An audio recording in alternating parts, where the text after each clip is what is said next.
Hey, what's up mga kaballers? Maligayang pagbabalik sa aking channel. Halina't pag-usapan natin ang balitang good news. Sa Golden State Warriors, pumayag na kay Pascal Siakam at ang balitang LeBron James babalik sa Miami Heat. Tara na't pag-usapan natin yan dito sa Basketball Hotshots.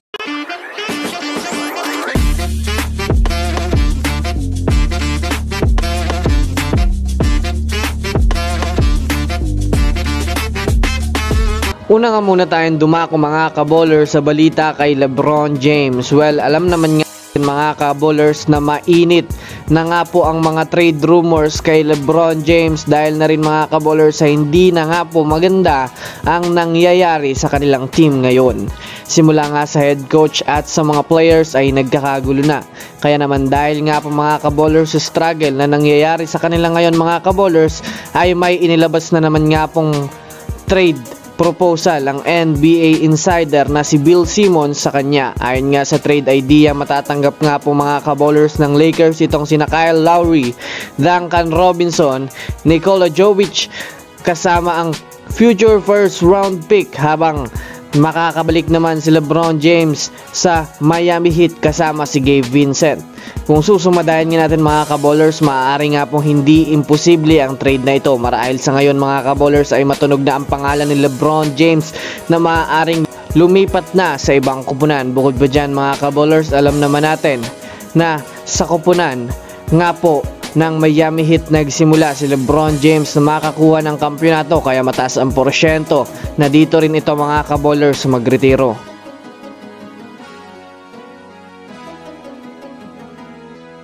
Samantala, dumako naman tayo ngayon mga kaballers sa balita patungkol sa kupunan ng Golden State Warriors. Sa ngayon nga po mga kaballers ay inanunsyo na nga sa ngayon na kabilang na ang kupunan ng Golden State Warriors sa mga desididong naghahabol kay Pascal Siakam.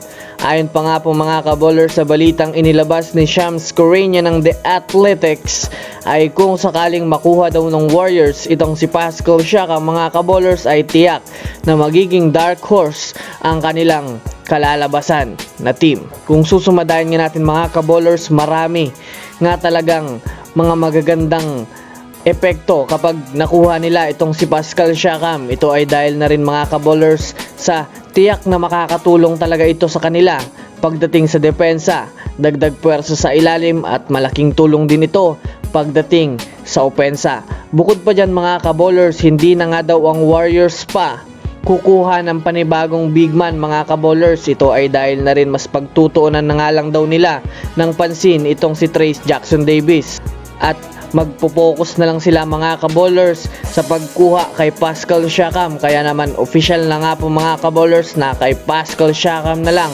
ang magiging desisyon kung papayag siya na mapunta sa kupunan ng Golden State Warriors.